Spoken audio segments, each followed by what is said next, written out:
বিসমিল্লাহির রহমানির রহিম। মাননীয় সংসদ সদস্যবৃন্দ, আসসালামু আলাইকুম। ফ্যাসিবাদের নির্মমতার শিকার অসংখ্য মানুষের কান্না আর হাজারো প্রাণের আত্মত্যাগের মধ্যে দিয়ে অবশেষে আজ থেকে পুনরায় যাত্রা শুরু হতে যাচ্ছে জনগণের ভোটে জনগণের কাছে জবাবদিহিমূলক সত্যিকার অর্থে জনপ্রতিনিধিশীল জাতীয় সংসদ। বাংলাদেশের জাতীয় সংসদের রাজনীতির এই ঐতিহাসিক মুহূর্তে আমি আল্লাহর দরবারে শুকরিয়া জানাই, যার অশেষ রহমতে আমরা একটি ন্যায়ভিত্তিক গণতান্ত্রিক মানবিক বাংলাদেশ প্রতিষ্ঠার লক্ষ্যে যাত্রা শুরু করতে পেরেছি। 1971 সালের স্বাধীনতা যুদ্ধের থেকে শুরু করে 2024 সালের দেশ এবং জনগণের স্বাধীনতা রক্ষার যুদ্ধ সহ এই পর্যন্ত দেশে গণতন্ত্র এবং মানুষের অধিকার প্রতিষ্ঠার সংগ্রামে যারা শহীদ হয়েছেন, ত্রয়োদশ জাতীয় সংসদ শুরুর এই যাত্রা লগ্নে আমি তাদেরকে কৃতজ্ঞতার সঙ্গে স্মরণ করছি। এই আন্দোলন সংগ্রামে যেসব মায়েরা তাদের সন্তান হারিয়েছেন, যেসব সন্তানেরা তাদের প্রিয়জন হারিয়েছেন, যেসব পরিবার তাদের সন্তান স্বজন হারিয়েছেন, যেসব আহত মানুষকে তাদের স্বাচ্ছন্দ্যের জীবন হারাতে হয়েছে, যেসব মানুষগুলো নির্যাতন, নিপীড়ন, রাজনৈতিক হয়রানি কিংবা মিথ্যে মামলা শিকার হয়ে সর্বস্ব হারিয়েছেন, আমি তাদের সকলের অবদানকেও কৃতজ্ঞতার সঙ্গে স্মরণ করছি। দেশের ছাত্র জনতা, কৃষক, শ্রমিক, শিক্ষক, কবি, সাহিত্যিক, সাংবাদিক, চিকিৎসক, প্রকৌশলী, আইনজীবী, কামার কুমার, জেলে তাঁতি, গাড়ি চালক, ব্যবসায়ী এবং সরকারি বেসরকারি চাকরিজীবী, গৃহিণী, সারা দেশে গণতান্ত্রিক রাজনৈতিক দলের নেতা কর্মী সমর্থক তথা সর্বস্তরের সকল শ্রেণী পেশার মানুষ যাদেরকে গুম, খুন, হত্যা, নির্যাতন, নিপীড়ন, মিথ্যা হামলা মামলা কিংবা জীবন্ত মানুষের কবরস্থান তুল্য বর্বর বন্দিশালা, আয়নাঘর, কোনো কিছু দিয়েই যাদের গণতান্ত্রিক আকাঙ্ক্ষাকে রুখে দেওয়া যায়নি, যাদের সাহসী ভূমিকায় দেশে পুনরায় গণতন্ত্র ফিরে এসেছে, আমি ত্রয়োদশ জাতীয় সংসদের এই যাত্রা লগ্নে দেশের স্বাধীনতা প্রিয় গণতান্ত্রিকামী বীর ছাত্র জনতাকে জানাই অভিনন্দন।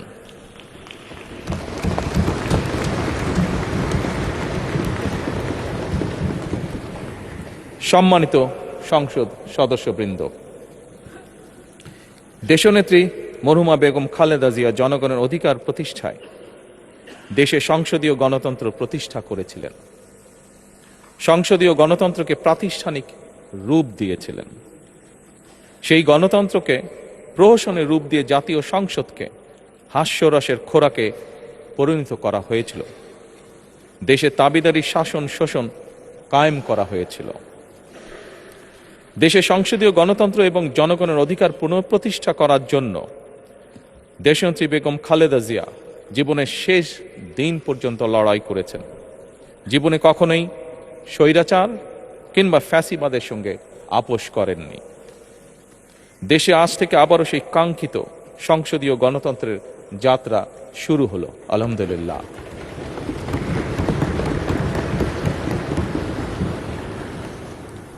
সংসদীয় রাজনীতি প্রতিষ্ঠাতা খালেদা জিয়া দেশ এবং জনগণের সাফল্যে এই শুভ মুহূর্তটি দেখে যেতে পারেননি।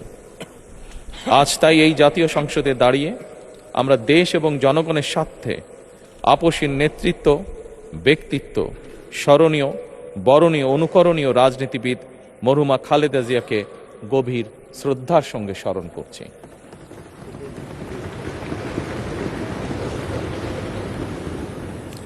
সম্মানিত সংসদ সদস্যবৃন্দ, দেশে বহুদলীয় গণতন্ত্রের প্রবক্তা এবং প্রবর্তক, স্বাধীনতার ঘোষক শহীদ প্রেসিডেন্ট জিয়াউর রহমানের একটি উক্তির কথা আপনাদের সামনে আমি স্মরণ করতে চাই। তিনি বলেছিলেন, জনগণই যদি রাজনৈতিক দল হয় তাহলে আমি সেই দলেরই আছি। অর্থাৎ ব্যক্তি কিংবা দলের স্বার্থ নয়, জনগণের স্বার্থই সবচাইতে বড়। এটাই বিএনপির রাজনীতি।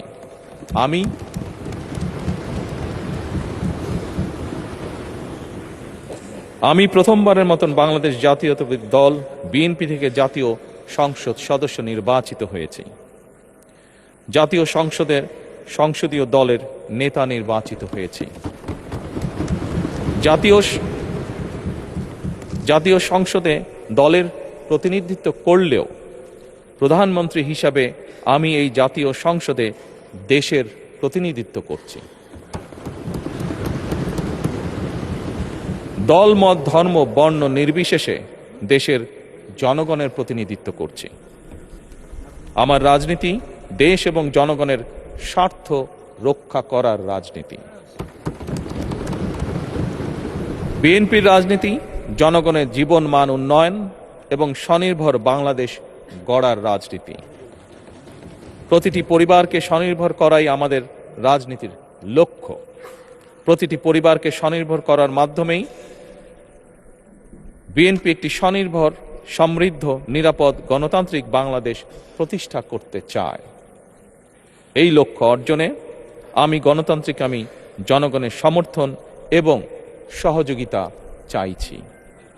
এই মহান জাতীয় সংসদে সকল দলের নির্বাচিত প্রতিজন সংসদ সদস্যের সমর্থন এবং সহযোগিতা আশা করছি।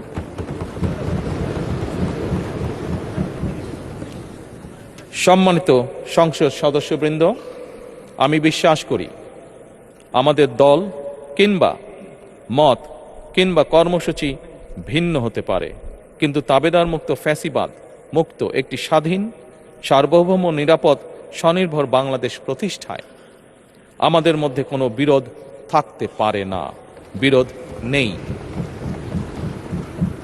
জাতীয় সংসদকে জাতীয় কর্মকাণ্ডের কেন্দ্রবিন্দু না করে বিতাড়িত ফ্যাসিস্ট সরকার জাতীয় সংসদকে অকার্যকর করে ফেলেছিল।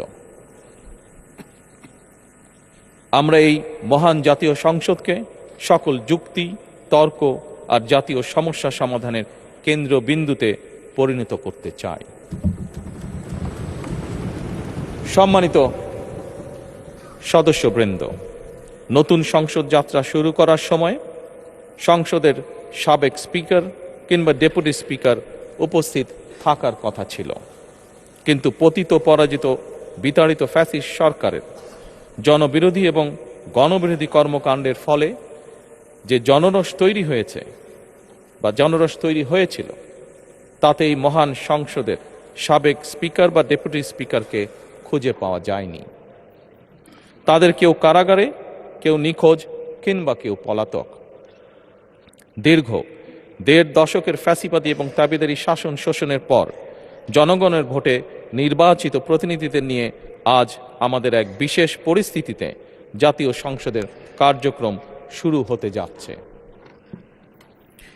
এমন পরিস্থিতিতে আমরা সংবিধান এবং সংসদের কার্যপ্রণালী বিধির বিধান অনুসরণ পূর্বক ত্রয়োদশ জাতীয় সংসদে সভাপতিত্ব করার জন্য আজ আমি প্রবীণ রাজনীতিবিদ এবং 5 বারের মতন নির্বাচিত জাতীয় সংসদ সদস্য জনাব ডক্টর খন্দকার মোশাররফ হোসেনের নাম প্রস্তাব করছি।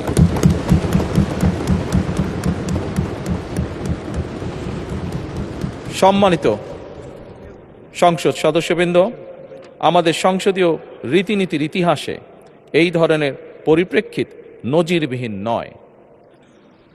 1973 সালে তৎকালীন প্রধানমন্ত্রী মরহুম শেখ মুজিবুর রহমান ওই সংসদের সদস্য মাওলানা আব্দুর রশিদ তর্কবাধীশের নাম প্রস্তাব করেছিলেন এবং তার সভাপতিত্বে বাংলাদেশের প্রথম সংসদের প্রথম অধিবেশন শুরু হয়েছিল। আমি জাতীয় সংসদের সকল সম্মানিত সদস্যকে স্বাগত এবং ধন্যবাদ জানাই। আল্লাহ হাফেজ। বাংলাদেশ জিন্দাবাদ।